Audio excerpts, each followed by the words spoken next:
Hello, my dear student. How are you? Welcome to our channel Today's Physics. तो चलो start करते हैं class 11 की चैप्टर नंबर 3 जो कि है वेक्टर एंड प्रोजेक्टाइल मोशन माने motion in plane.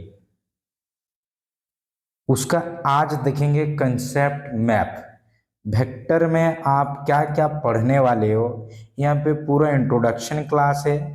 Around 30 minutes का वीडियो होगा और पूरा जो वेक्टर में पढ़ेंगे पूरा यहाँ पे शॉर्ट तरीका में दिया होगा। इसके बाद वेक्टर में 3-4 वीडियो होंगे और उसमें पूरा डिटेल्स पढ़ाएंगे। तो यहाँ पे देखो पहले कंसेप्ट मैप की वेक्टर में एक्चुअली पढ़ना क्या है हमें। तो लेट स्टार्ट बच्चों। तो स्टार्ट करते हैं फिजिकल क्वांटिटी। देखो यूनिट 1 में मतलब यूनिट एंड मेजरमेंट में हम लोग पढ़ चुके हैं फिजिकल क्वांटिटी क्या होता है।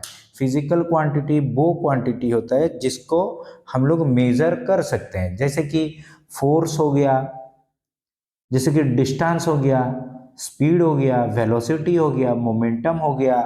ऐसे बहुत सारे हैं जिनको कि हम लोग मेजर कर सकते हैं और उनको फिजिकल क्वांटिटी बोला जाएगा। फिजिकल क्वांटिटी को अब क्या हुआ ना, दो कैटेगरी में डिवाइड किया गया। तो पहला का नाम हो गया स्केलर क्वांटिटी और दूसरा का नाम हो गया वेक्टर क्वांटिटी। अब स्केलर क्वांटिटी क्या होता है? स्केलर क्वांटिटी बच्चों वो क्वांटिटी होगा जिसके पास मैग्नीट्यूड होगा और दूसरा कंडीशन क्या है, नो डायरेक्शन। नो डायरेक्शन जैसे कुछ एग्जांपल दिया है, मास होगा, टेम्परेचर होगा, लेंथ होगा, वर्क होगा, एनर्जी होगा। जैसे यहाँ पे ध्यान से सुनना, जैसे मैं लिखूंगा mass equal to 4 kg, 4 kilogram. Okay, क्या आपको डायरेक्शन यहाँ से पता चल रहा? नहीं। यहाँ अगर मैं बोलूंगा मैग्नीट्यूड कितना है तो आप बोलोगे 4, पर डायरेक्शन कुछ पता चल रहा है क्या? यानी मास एक स्केलर क्वांटिटी है। जैसे मैं एक बोलूंगा टेम्परेचर कितना है, टेम्परेचर है मान लो 50 डिग्री सेल्सियस है, तो यहाँ पे मैग्नीट्यूड कितना है? बोलोगे सर मैग्नीट्यूड 50 है, पर डायरेक्शन तो नहीं है इसका। टेम्परेचर का डायरेक्शन नहीं होता है, इसीलिए वो कौन सा क्वांटिटी हो गया? स्केलर क्वांटिटी है। तब वेक्टर क्वांटिटी क्या है बच्चों? वेक्टर क्वांटिटी वो क्वांटिटी होता है जिसके पास मैग्नीट्यूड भी होता है और डायरेक्शन भी होता है। जैसे एक एग्जांपल मैं यहाँ पे आपको दिखा रहा हूँ कि F मतलब force is equal to 4 newton. Okay, in east direction. In कौन सा डायरेक्शन है बच्चों? ईस्ट।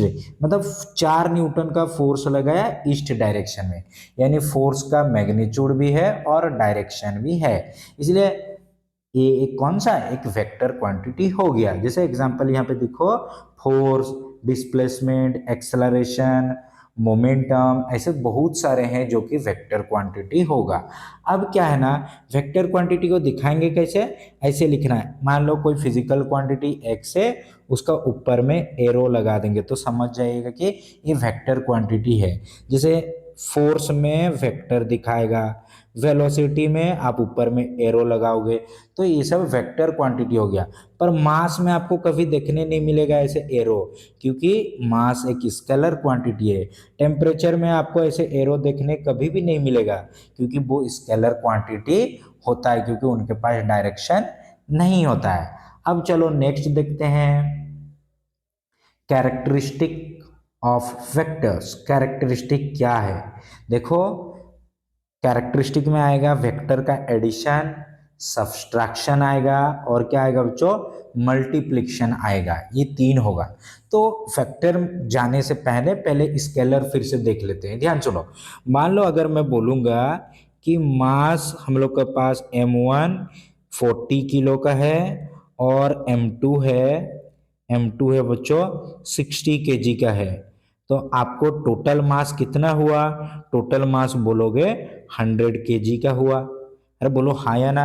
अगर मान लो किसी प्लेस में टेम्परेचर T1 है 20 डिग्री सेल्सियस, फिर टेम्परेचर बढ़ गया और कितना बढ़ गया, मान लो 30 डिग्री और बढ़ गया, तो टोटल टेम्परेचर कितना हुआ उस शहर का, तो आप बोलोगे 30 और 20 50 डिग्री सेल्सियस। तो स्केलर क्वांटिटी को नॉर्मल बचपन में हम लोग जैसे जोड़ते थे वैसे ही जोड़ देना है और कुछ नहीं करना है यहाँ पे। पर वेक्टर में वैसा नहीं होगा। जैसे मैं वेक्टर में आपको यहाँ पे बताऊंगा, वेक्टर में क्या होगा। वेक्टर में अगर मैं बोलूंगा बच्चों कि फोर्स मान लो फोर्स है 3 न्यूटन और एक फोर्स है 4 न्यूटन, और इसको इस दीवार में ये मान लो वाल है, ओके, ये वाल है, यहाँ पे मैं लगाया 3 न्यूटन का फोर्स, और इसका नीचे तरफ से, ये दीवार का नीचे तरफ से मैं इधर से लगाया 4 न्यूटन। तो टोटल इस पूरा जो दीवार पे है टोटल कितना फोर्स लगा, आप 7 न्यूटन नहीं लिख पाओगे, क्योंकि वेक्टर का जो एडिशन होता है उसका कुछ सर्टेन रूल होता है। तो वो क्या क्या रूल है, चलो देखते हैं एडिशन कैसे होता है उसका अब जानेंगे। मैथमेटिकल्स डेरिवेशन वेक्टर को मान लो बच्चों ए एक वेक्टर है और बी एक वेक्टर है, तो उनको ए प्लस बी और इनका जो वेक्टर का सम होता है इसका फॉर्मूला होता है ए मोड का स्क्वायर प्लस बी मोड का square plus 2ab cos theta, और उसका क्या होगा, रूट अंडर। ये होता है वेक्टर का एडिशन होता है। और ये वेक्टर कैसे होगा मैं यहाँ पे तुम्हें डायग्राम के माध्यम से दिखा रहा हूँ, देखो ध्यान से सुनना। मान लो ए एक वेक्टर है और ए एक वेक्टर है, दोनों ए वेक्टर है ए बी वेक्टर है, और इनका बीच एंगल कितना है, थीटा है। तो इधर है मान लो 3 न्यूटन है, सॉरी 5 न्यूटन है, और इधर 4 न्यूटन है। इस ऑब्जेक्ट पे अगर लगाओगे तो इनका रिजल्टेंट कहाँ होगा, बीच में होगा, और 5 4 9 न्यूटन नहीं होगा, उसका फॉर्मूला वहां पे पुट करोगे और उसके हिसाब से आंसर जो होगा होगा। समझ में आया। उसी तरह इसको जो स्पेशल क्लास होगा उसमें और डीपली समझ में आएगा। नेक्स्ट क्या होता है, सब्सट्रैक्शन। सब्सट्रैक्शन में भी उसी तरह फॉर्मूला होता है ए प्लस माइनस बी होता है। कभी भी सब्सट्रैक्शन नहीं होता है वेक्टर में, कैसे लिखते हैं उसको, ए प्लस माइनस बी, इस फॉर्म में हम लोग लिखेंगे, ओके, इस फॉर्म में हम लोग लिखेंगे। नेक्स्ट देखेंगे बच्चों, इसका क्या होता है, कुछ रूल्स होता है जोड़ने का। देखो ओबे द लॉ, कौन सा लॉ है, पहला हो गया ट्रायंगल लॉ होता है, दूसरा हो गया पैरेललोग्राम लॉ से हम लोग ऐड कर सकते हैं, या तो पॉलीगन मेथड से ऐड कर सकते हैं दो वेक्टर्स को। अगर मान लो ए कोई वेक्टर है और बी कोई वेक्टर है, दोनों को कैसे जोड़ोगे, A square plus B square plus 2ab cos theta. Theta क्या होता है, थीटा होता है ए और बी में एंगल कितना है, एंगल कितना है, समझ में आया क्या, कितना है, बस याद रखिएगा। नेक्स्ट पैरेललोग्राम का भी वही वाला फॉर्मूला होगा, ये वाला सेम होता है। पॉलीगन मेथड तभी पुट करोगे जब दो से ज्यादा वेक्टर ऐड होगा। मान लो इस वाल में बच्चों 3 न्यूटन पहले फोर्स लगा, फिर लगा 4 न्यूटन का फोर्स लगा, फिर इधर से लगा 5 न्यूटन का फोर्स, और इधर फिर से लगा 2 न्यूटन का फोर्स। तब यहाँ पे लगाओगे क्या, पॉलीगन लगाओगे। जहां पे दो से ज्यादा वेक्टर लगे होंगे वहां पे पॉलीगन मेथड यूज करेंगे। नेक्स्ट आता है देखो मल्टीप्लिकेशन। अब देखो बच्चों यहाँ पे लिखा है मल्टीप्लिकेशन। मल्टीप्लिकेशन वेक्टर में होता है, पहला डॉट प्रोडक्ट होता है और एक तो स्केलर प्रोडक्ट होता है। डॉट प्रोडक्ट यहाँ पे देखो ए वेक्टर और बी वेक्टर का बीच डॉट प्रोडक्ट है। डॉट प्रोडक्ट में क्या होगा, ए मोड बी मोड और दोनों का बीच का कॉस एंगल होगा। यानी दो वेक्टर को अगर मल्टीप्लाई करोगे ना तो स्केलर क्वांटिटी देगा हमें। कौन सा देगा क्वांटिटी बच्चों, स्केलर क्वांटिटी देगा, याद रखना। जैसे आप बोलोगे एग्जांपल दीजिए सर, एग्जांपल होगा मान लीजिए वर्क। वर्क का फॉर्मूला क्या होता है, force into displacement, force into displacement, okay. Force एक वेक्टर क्वांटिटी है, डिस्प्लेसमेंट भी वेक्टर क्वांटिटी है, दोनों वेक्टर मल्टीप्लाई करोगे तो वर्क आएगा, और वर्क एक कौन सा क्वांटिटी है, स्केलर क्वांटिटी। यानी इससे पता चला कि डॉट प्रोडक्ट में हमेशा क्या मिलता है, हमें स्केलर क्वांटिटी मिलता है, पर क्रॉस प्रोडक्ट में हमें मिलता है बच्चों, ये देखो यहाँ पे ये होता है क्रॉस प्रोडक्ट, और क्रॉस प्रोडक्ट में हमें मिलता है वेक्टर क्वांटिटी जिसके पास डायरेक्शन होगा। इसका भी फॉर्मूला ए मोड बी मोड, यहाँ पे साइन थीटा होगा, और डॉट प्रोडक्ट में कॉस थीटा होगा, यहाँ पे साइन थीटा। और ए एन कैप क्या है, एन कैप बच्चों डायरेक्शन बताता है, क्या बताएगा, डायरेक्शन बताएगा, याद रखिएगा। ओके, क्योंकि क्रॉस प्रोडक्ट हमें ऑलवेज क्या देगा, वेक्टर क्वांटिटी देगा। यहां तक समझ में आया होगा। नेक्स्ट हम लोग देखेंगे, कि प्रोडक्ट होता कैसे। देखो पहला हो गया बच्चों डॉट प्रोडक्ट, और दूसरा हो गया कौन सा, क्रॉस प्रोडक्ट हो गया। अब डॉट प्रोडक्ट और क्रॉस प्रोडक्ट करते कैसे हैं, देखो पहले ये सब मैं लिखा क्या हूं, आई के, मान लो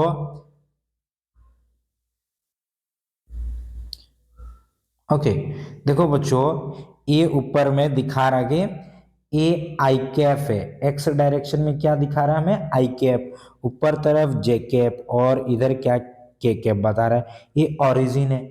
तो मैं अगर लिखूंगा ना, ये आई कैप जे कैप और के कैप बताते हैं डायरेक्शन है। अगर मैं बोलूंगा 5 आई कैप, इसका मतलब आप समझ जाइएगा कि 5 मैग्नीट्यूड या 5 मीटर है इन एक्स डायरेक्शन। मैं अगर लिखूंगा 6 जे कैप मतलब 6 मीटर इन वाई डायरेक्शन। अगर मैं लिखूंगा 8 के कैप, आप समझ जाएगा कि 8 मीटर कौन सा डायरेक्शन में मूव किया है, जेड डायरेक्शन में मूव किया है। तो किसी वेक्टर को दिखाने का, ए वेक्टर को दिखाएंगे 5 आई कैप प्लस 6 जे कैप प्लस 8 के कैप, ये एक वेक्टर क्वांटिटी हो गया जो कि तीनों डायरेक्शन में होता है। और आई कैप जे कैप और के कैप को क्या बोलते हैं हम लोग, unit direction, unit vector. Unit vector का मैग्नीट्यूड कितना होता है, 1 होता है।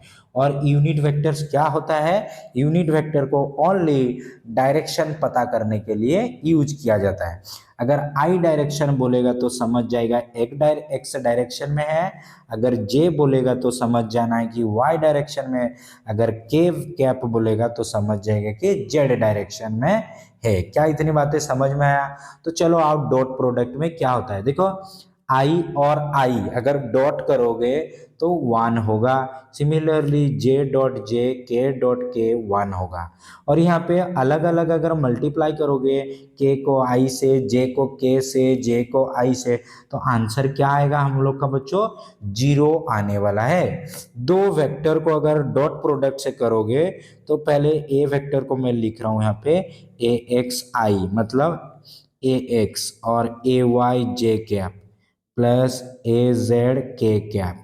सिमिलरली मैं बी वेक्टर को अगर लिखूंगा तो बी एक्स आई कैप प्लस बी वाई जे कैप प्लस बी जेड के कैप, ये हो जाएगा। और दोनों को अगर डॉट प्रोडक्ट करोगे बच्चों तो उसका ये वाला फॉर्मूला याद रखिएगा। इसका जब पूरा न्यूमेरिकल्स करेंगे और डीपली समझ में आएगा। और ये 1 क्यों आया, यहाँ पे 0 क्यों आया, ये तुम्हें और नेक्स्ट वीडियो में तुमको डिटेल जब बताऊंगा वहां पे समझ में आएगा। सिमिलरली बच्चों अगर क्रॉस में बोलूंगा ना तो सेम के साथ क्रॉस करने से 0 होता है, याद रखिएगा। और डिफरेंट के साथ अगर मल्टीप्लाई करोगे तो जो थर्ड वाला बच गया, जैसे आई जे क्या बच गया, के होगा, जे क्रॉस आई क्या होगा, आई होगा, के क्रॉस आई क्या होगा, जे होगा। समझ में आया। ओके, और उसको लिखने का इसी तरह आइडिया लिख सकते हो, यहाँ पे आई लिख देना, जे लिख देना, के लिख देना, और उसका नीचे जो मैग्नीट्यूड है वो लिख देना। जैसे यहाँ पे 6 जो था वो ए क्या है, जे है, समझ में आया ना, ए वाई है, ए वाई। जैसे मैं यहाँ पे दिखाऊंगा, इसमें देखो यहाँ पे मैं बोलूंगा ए एक्स कितना है, बोलोगे 5, ए वाई कितना है, बोलोगे 6, ए जेड कितना है बच्चों, बोलना 8।